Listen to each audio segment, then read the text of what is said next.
Alhamdulillahillazi akhrajakum min butuni ummahatikum la ta'lamuna syai'a wa ja'ala lakumus sam'a wal absara wal afidah la'allakum tashkurun. Asyhadu an la ilaha illallah wahdahu la syarika lahul azim wa asyhadu anna Muhammadan abduhu wa rasuluhul karim. Allahumma salli wa sallim ala sayyidina wa habibina wa maulana wa sabi'ina wa qurrati a'yunina Muhammadin sallallahu alaihi wasallam wa ala alihi wa sahbihil mujahidina li iqamatid din wa sallama tasliman katsira. Ya ayyuhal hadirun ittaqullaha mastata'tum wa ta'atihi la'allakum tuflihun. Ya ayuhan nas ittaqullaha haqqa tuqatih wa la tamutunna illa wa antum muslimun. Qala Allah ta'ala fi kitabihil karim, a'udzu billahi minasy syaithanir rajim. Bismillahirrahmanirrahim. Wa iza qila lahum la tufsidu fil ardh qalu innama nahnu muslihun alla innahum humul mufsiduna walakin la yas'urun. Dan apabila dikatakan kepada mereka, janganlah berbuat kerusakan di bumi, mereka menjawab, sesungguhnya kami justru orang-orang yang melakukan perbaikan. Ingatlah, sesungguhnya merekalah yang berbuat kerusakan, tetapi mereka tidak menyadari dan tidak mengakuinya. Shadaqallahul azim. Hadirin yang dimuliakan Allah, sidang jamaah Jumat yang berbahagia. Pertama dan utama, izinkan kami mengajak kita semua bersyukur dan bertakwa kepada Allah dengan sesungguhnya. Karena dengan syukur atas nikmat Allah, kita akan diberikan tambahan, kita akan diberikan berbagai nikmat-nikmat yang lain di dalam kehidupan kita. Demikian juga dengan kita memantapkan takwa kita kepada Allah SWT, melaksanakan segala perintahnya, meninggalkan segala yang dilarangnya, adalah bukti bahwa kita menjalankan janji-janji kita, sumpah-sumpah kita kepada Allah untuk hidup bersama Allah dengan ketakwaan, dengan keimanan, tanpa ada yang lain selain daripada Allah Subhanahu wa ta'ala.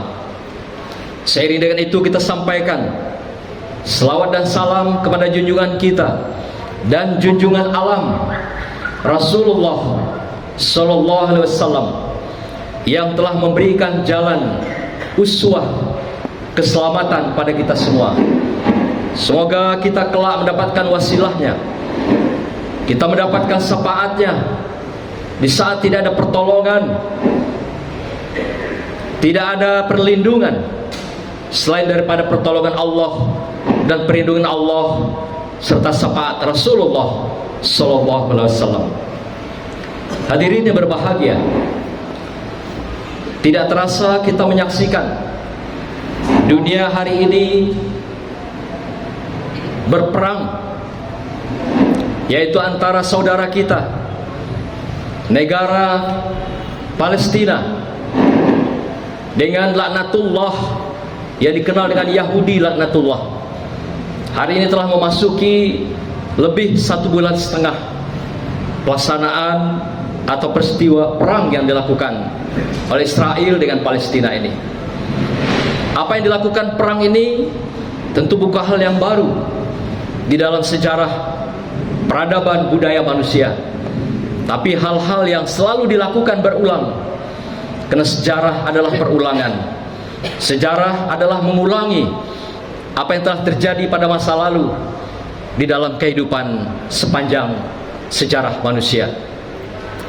Dalam sebuah buku yang ditulis oleh seorang pakar Yahudi yang bernama Mike Aideman.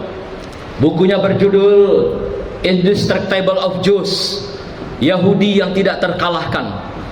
Dia mengatakan ada 3 karakter daripada Yahudi yang ada di muka bumi ini. Dan ini juga yang menjadi judul khutbah kita pada kesempatan ini, yaitu mengenal karakter Yahudi di muka bumi Allah. Ada 3 karakter, kata Mike Aideman. Yang pertama, karakternya adalah dikenal dengan ahli dalam memutarbalikkan fakta di dalam kehidupan. Beliau sangat pandai melakukan berbagai gosip, intrik, fitnah, dan adu domba. Inilah karakter Yahudi dikatakan oleh Mike Aideman, sehingga 3 karakter ini kelak menjadikan mereka eksis di muka bumi, menjadikan mereka survive, bertahan hingga akhir zaman, hingga akhir daripada kehidupan. Yang kedua, kata Aideman, mereka ahli di bidang teknologi, dan tidak ada yang meragukan, menyangsikan Yahudi adalah ahli di bidang teknologi ini. Setiap tahun dia melahirkan teknologi-teknologi baru yang canggih, dan setiap tahun orang tergantung dengan teknologi yang dikembangkan oleh Yahudi ini. Apakah media sosial, informasi, dan teknologi-teknologi lainnya yang dikembangkan di muka bumi. Kemudian aspek lain, ahli beliau adalah melaksanakan kehidupan di bidang ekonomi. Di dunia hampir 65% penduduk tergantung dengan ekonomi yang dikembangkan oleh Yahudi ini. Di Indonesia sendiri telah mengharamkan produk-produk Yahudi ini tidak kurang dari 130 produk yang tidak boleh kita gunakan sebagai sebuah tindakan, sebagai keberpihakan kita kepada Palestina, agar tidak mengkonsumsi, bahkan juga membeli, apalagi menggunakan produk-produk Yahudi ini. Ada 3 produk yang tidak disebutkan di dalam fatwa MUI tahun 2023 ini, yang bernomor 83. 3 fatwa ini sebenarnya sudah diharamkan, tetapi tidak disebutkan dalam fatwa ini. Justru 3 hal ini yang besar memberikan kontribusi kepada kehidupan Yahudi ini. Apa di antaranya adalah, pertama, minuman keras. Tidak disebutkan di dalam produk-produk yang dilarang untuk dikonsumsi oleh umat Islam. Yang kedua adalah rokok. Rokok adalah kontribusi bangsa kita yang terbesar kepada Yahudi ini. Setiap batang rokok yang kita hisap ada kontribusi untuk mereka. Dan yang ketiga adalah narkoba. Ketiganya adalah barang yang sudah diharamkan, tetapi tidak disebutkan dalam fatwa Majelis Ulama ini nomor 83 itu. Justru padahal 3 hal ini yang banyak memberikan kontribusi kepada mereka. Bagaimana cara kontribusi ini diberikan?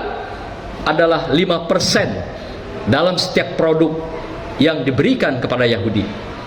Inilah yang dinikmati mereka. 44% mereka berada di Israel, dan 40% berada di Amerika. Maka itu kenapa Amerika mati-matian membantu Yahudi di Israel ini. 40% komunitasnya berada di Amerika. Sisanya inilah yang tersebar di muka bumi, yang dikenal dengan Yahudi diaspora, Yahudi yang merantau di seluruh tanah yang ada ini, termasuk di bumi persada Nusantara. Hadirin berbahagia, banyak lagi yang lain-lain keahlian mereka. Apakah di bidang hukum? Hukum juga mereka ahli bermain di wilayah ini. Mereka pandai memainkan hukum ini, tapi bukan untuk mereka sendiri. Mereka bikin hukum yang begitu ketat, tapi digunakan untuk penduduk muka bumi. Inilah cara Yahudi bermain dengan hukum, dengan segala cara, dan menghalalkan segala cara, membuat dengan segala cara, tetapi untuk menjerat orang lain dan memberikan keuntungan pada mereka. Apalagi keahlian mereka selain daripada hukum ini, ada hal-hal lain seperti perjudian. Hari ini masyarakat kita terjebak oleh judi-judi online. Ternyata ini adalah produk-produk Yahudi. Belum lagi prostitusinya dan lain-lain. Inilah keahlian mereka yang kedua. Yang ketiga, kata Mike Aideman, apa keahlian daripada Yahudi ini adalah mereka sangat pandai berdalih. Dalam bahasa kita ngeles. Kalau dalam bahasa agama ngeles ini lebih tepat pandarannya adalah munafik. Mereka bicara pasti dusta. Mereka berjanji pasti ingkar. Dan mereka diberikan amanat pasti hianat. Inilah karakter Yahudi yang dikatakan oleh Mike Eidemann, seorang pakar Yahudi sendiri yang telah melakukan risetnya, penelitiannya di seluruh muka bumi terhadap kalangan dan kaum Yahudi. Dan juga tidak lain, juga mereka mengkaji daripada Yahudi ini dalam sejarah, yaitu dari kitab-kitab yang kita kenal dengan kitab Yahudi, yaitu Talmud. Talmud adalah kitab Yahudi yang diputarbalikkan dari Taurat yang diturunkan pada Nabi Musa alaihissalam. Kemudian mereka rubah, mereka acak-acak, sehingga dinamakan kitab ini adalah Talmud, kitab suci Yahudi. Padahal mereka asalnya adalah dari kitab Taurat. Inilah yang dia putar balikan ke dalam kehidupan sampai hari ini. Kitab Talmud ini menjadi pegangan kitab suci daripada kaum Yahudi. Hadirin berbahagia. Oleh karena itu, apa yang diingatkan Allah? Allah katakan rahasia mereka ini kepada kita. Allah informasikan pada kita. Seperti ayat kami bacakan tadi dalam surah Al-Baqarah ayat 11, Allah nyatakan, wa iza qila lahum la tufsidu fil ard qalu innama nahnu muslihun. Allah katakan, dan apabila Allah katakan pada mereka, janganlah berbuat kerusakan di bumi ini. Tapi apa yang dijawab oleh Yahudi dengan bahasa ngelesnya, pledoinya, ya Allah, sesungguhnya kami justru orang-orang yang melakukan perbaikan di dalam kehidupan di bumi ini. Ini ngeles mereka, ini dalih mereka. Allah katakan dibukanya pada Rasulullah. Inilah yang dilakukan Yahudi di muka bumi, kerusakan. Dalam ayat yang lain juga dikatakan, wala tafsidu fil ard marratain. Jangan engkau lakukan kerusakan 2 kali, kata Allah. 2 kali itu apa? Pada masa Nabi Musa alaihissalam dan pada masa Nabiullah Isa alaihissalam dengan agama Nasraninya. Tapi apa yang terjadi? Mereka tetap melakukan.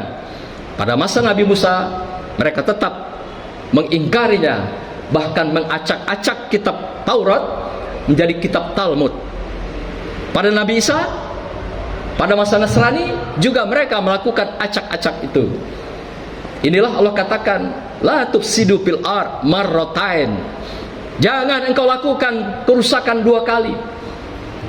Inilah informasi diberikan pada Rasulullah sallallahu alaihi wasallam dan bagi kita juga semua agar tahu siapa Yahudi yang sebenarnya di muka bumi ini. Maka itu kalau hari ini mereka mengatakan bahwa Palestina itu adalah teroris, justru terbalik sebenarnya. Mereka memutarbalikkan fakta. Mereka melakukan berbagai hal yang sifatnya gosip, intrik, fitnah, dan adu domba di muka bumi. Sehingga dengan demikianlah cara mereka bertahan, kata Mike Eidemann, di dalam kehidupan di muka bumi ini.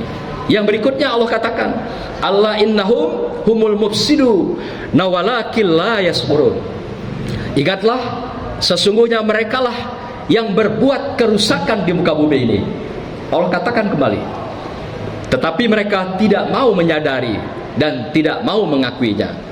Malah mereka memberikan pledoi, pembelaan diri. Mereka katakan bahwa mereka melakukan kebajikan, kebaikan, dan perbaikan bagi kehidupan manusia. Para mereka melakukan kerusakan di muka bumi Allah ini.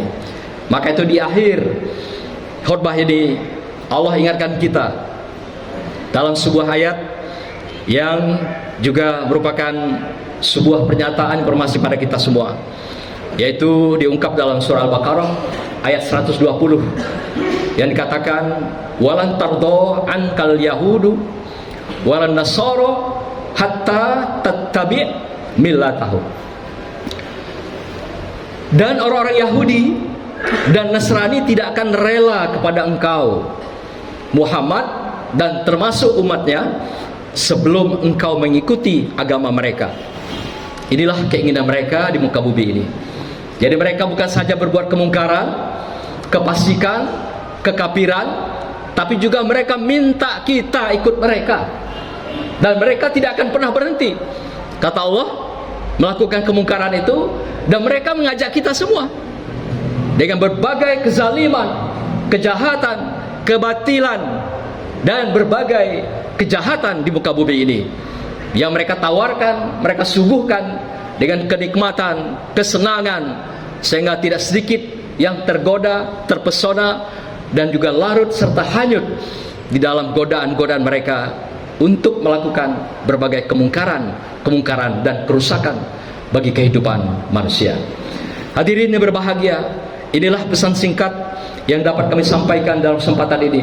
Semoga Allah tetap ridhoi kita, Allah tetapkan istiqomah kita dalam kehidupan, dan kita tetap berada di jalan kebenaran, kesalehan, dan berada dalam petunjuk Allah Subhanahu wa taala.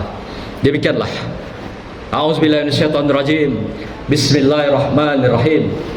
Wal asri innal insana lafi khusr illal ladzina amanu wa 'amilus solihati wa tawassaw bil haqq wa tawassaw bis sabr. Barakallahu li wa lakum fil Qur'anil azim wa nafa'ani wa iyyakum bima fihi minal ayati wa zikril hakim wa taqabbala minni wa minkum tilawatahu innahu was-sami'ul alim. Aqulu qawli hadza wastaghfiruhu innahu huwal ghafurur rahim.